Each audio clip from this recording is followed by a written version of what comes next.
In today's video, I will be talking about Seoul, the capital city of South Korea. Seoul was the world's fourth largest metropolitan economy in 2014 after Tokyo, New York City and Los Angeles. South Korea is known for its rise from one of the poorest countries in the world to a developed, high-income country in just a few generations. This economic growth has been described as the miracle on the Han River, which has brought South Korea to the ranks of countries in the OECD and the G20. So, buckle up and let's go. Seoul is the capital and largest metropolis of South Korea. Seoul has a population of 9.7 million people, and forms the heart of the Seoul capital area with the surrounding Incheon metropolis and Gyeonggi province. Considered to be a global city, the cost of living in Seoul was ranked 6th globally in the year 2017. Seoul is a huge metropolis where modern skyscrapers, high-tech subways and pop culture meet Buddhist temples, palaces and street markets. Notable attractions include futuristic Dongdaemun Design Plaza, a convention hall with curving architecture and a rooftop park, Jongbokgung Palace, which once had more than 7,000 rooms, and Jogisa Temple, site of ancient locust and pine trees. Seoul covers an area of about 605.2 square kilometers, with a high nominal GDP per capita of $39,558 per inhabitant. As at January 2017, the total population stood at 9.776 million, according to the United Nations. Seoul is known for its sleek skyscrapers and shopping malls, as well as well-preserved royal palaces and Buddhist temples. The South Korean capital is teeming with unique culture and modern comforts. Seoul has an extensive subway system, where notable landmarks are usually a few stops away from each other. Is it expensive to live in Seoul, South Korea? South Koreans work hard, are paid well and enjoy a stable currency and a high standard of living. The cost of living in South Korea is generally quite reasonable. The capital city Seoul is quite expensive though. Housing is typically South Korean residents' biggest expense. Do they speak English in South Korea? Many South Koreans speak English, as nearly all those under the age of 40 will have had English lessons at school. However, you may find that many Koreans struggle to understand English in actual conversation, as they often don't have the chance to practice. Can you go to Korea without knowing Korean? You definitely don't need to know any Korean to get by in Korea. That's not to say that English is prevalent, but there's enough English in the major public areas that it's not a complete mystery. The big tourist attractions typically have enough English signs so that you won't be completely lost or confused. Is Seoul bigger than London? Yes, Seoul is bigger than London. London has 8 million people in the most urban area, and 16 million people in the metro area. On the other hand, Seoul has 10 million people in its urban area, and 20 million people in its metro area. Seoul is the world's 16th largest city, and forms the heart of the Seoul capital area, which includes the surrounding Incheon metropolis and Gyeonggi province. Why is South Korea so famous? It's one of the biggest economies in the world. After China and Japan, South Korea is the third biggest economy in Asia and also the seventh largest exporter in the world, with its top products being integrated circuits including computers, phones and other electronics, and cars. Also, Seoul is a vibrant, enchanting city, and while vacationers often overlook it in favor of other East Asian cities like Tokyo and Beijing, that's starting to change. How cold are winters in South Korea? Winters are cold and dry with the average low temperatures in the -6.1 degrees Celsius to -2.8 degrees Celsius range, and often dropping to -17.8 degrees Celsius. The spring and autumn seasons are warm and dry with calm weather. Is South Korea a rich country? South Korea used to be one of the poorest countries, however since the mid-20th century, South Korea has experienced rapid economic growth after the Korean War ended, and is now one of the wealthiest countries in the world. Exports alone account for 42.2% of the country's GDP, far more than the 28.6% average across all countries. How much money do I need for 2 weeks visit to South Korea? For a 2-week trip, if you're going for a luxury visit, you'll need to spend a lot. For a moderately expensive trip, you'll need roughly around $2,800. But, if you're trying for a cheap budget, you'll be good with $1,500. The following are the top attractions in Seoul, South Korea, that every tourist must visit. Number 1. Jongbokgung Palace. Jongbokgung Palace was the main royal palace of the Joseon dynasty. Built in 1395, it is located in northern Seoul, South Korea. The largest of the 5 grand palaces built by the Joseon dynasty, Jongbokgung served as the home of kings of the Joseon dynasty, the king's households, as well as the government of Joseon. Jongbokgung continued to serve as the main palace of the Joseon dynasty until the premises were destroyed by fire during the Imjin War (1592–1598) and abandoned for 2 centuries. However, in the 19th century, all of the palace's 7,700 rooms were later restored under the leadership of Prince Regent Hyungsan during the reign of King Gojong. Some 500 buildings were restored on a site of over 40 hectares.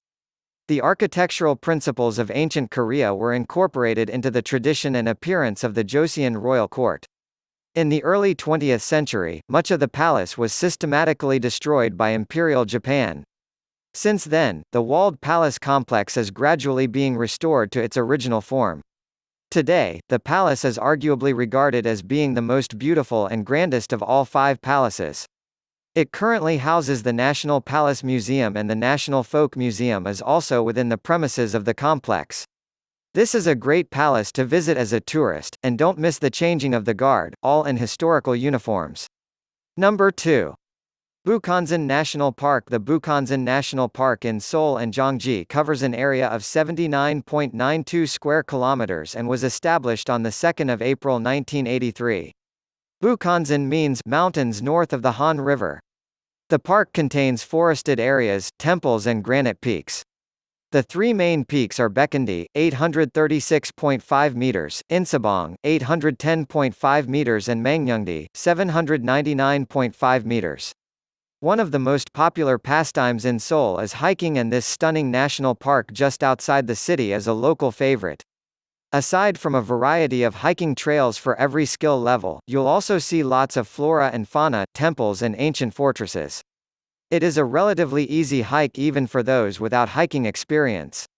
The trails is easy to navigate, it should take not more than 6 hours return trip for beginners. The only difficult part is near the peak due to steep climb. Number 3.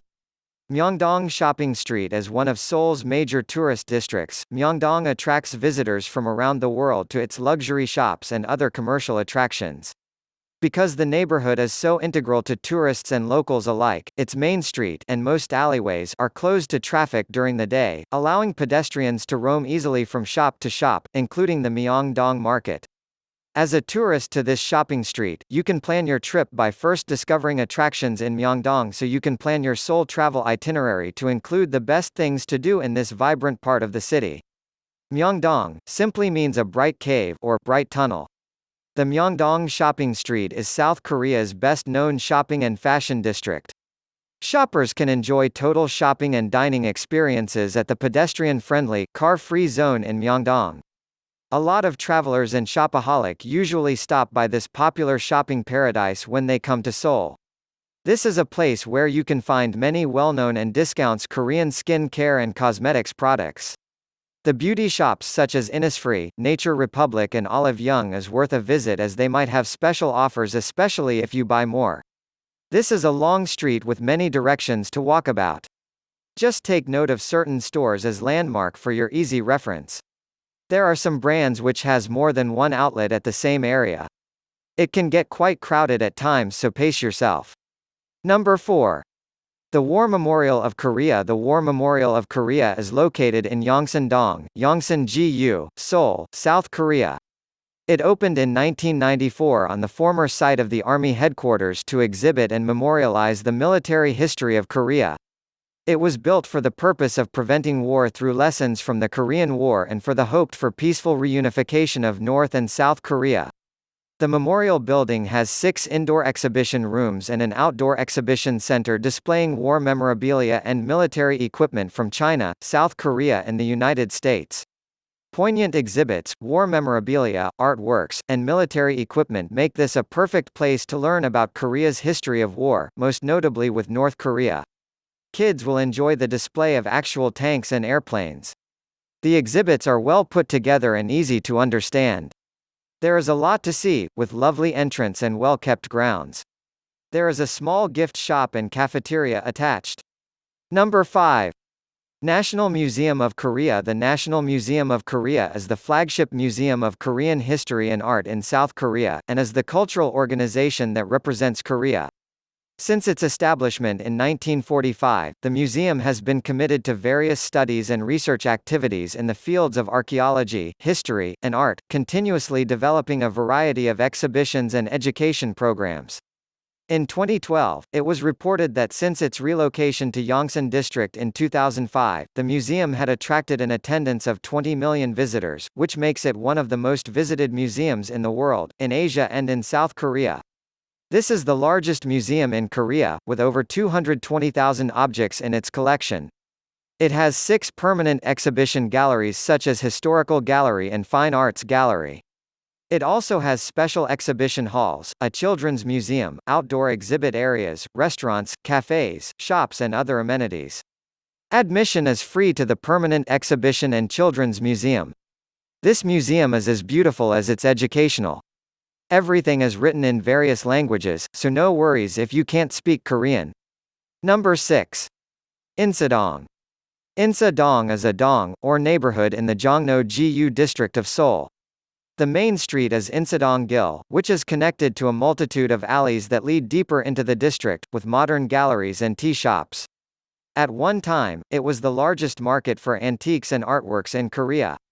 Stretching across 12.7 hectares, the district is bordered by Gwanhan-dong to the north, Nagwon-dong to the east, and Jongno and Juxian-dong to the south, and Gongpyeong-dong to the west. Though touristy, this vibrant neighborhood is one of the cultural and artistic hubs of Seoul. Great tea houses, restaurants, street food, galleries and souvenir shops make it a must-see area. Number 7. Lot World Tower and Mall. Lot World Mall is a shopping complex in the Songpa district of Seoul, South Korea. First opened in October 2014, it includes the Lot World Tower, the Lot World Mall building, and the Avenue L building. The Lot World Mall's site comprises 26,000 square meters, with a total floor area of 244,000 square meters. The Lot World Mall building and Lot World Tower are connected by an underground plaza. It is the tallest building in Korea and has a very big shopping mall. Near to it there is a park with a lake in it. The Lot World Tower and Mall offers stores, cafes, restaurants, galleries, and even a concert hall. The tower is the 5th highest in the world and has an observation deck, a skywalk, and a luxury hotel. Number 8. KTX Korea Train Express. Korea Train Express (KTX) is South Korea's high-speed rail system, operated by Ko-Rail. Construction began on the high-speed line from Seoul to Busan in 1992. KTX services were launched on April 1, 2004. From Seoul Station, the KTX lines radiate with stops at Seoul Station, Yongsan Station towards Busan and Gwangju, and from Gangnam District's Suzeo Station with intermediate stations in New Dongtan City and Seoul Subway Station. A new line from Wonju to Gangneung was completed in December 2017 to serve the 2018 Winter Olympics in Pyeongchang. KTX trains are faster, convenient mode of transport between various cities in South Korea. The Ulsan-Seoul route takes about 2.5 hours, and costs about 53,500 won economy class one way. Number 9. Hangang Park. Hangang Park is a park in Seoul, South Korea. It is made up of 12 parks, which is Gwangnyaru Park, Jamsil Park, Tduksom Park, Jamwon Park, Ishan Park, Banpo Park, Mangwon Park, Yeouido Park, Nanji Park, Gangseo Park, Yanghwa Park, and Sonyudo Park.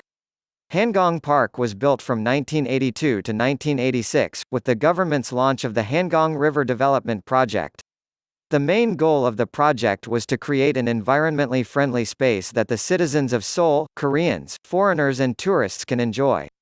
This park is a good place to get away from the crowds and bustle of Seoul. The cycling trails are popular, as are the swan boat rides.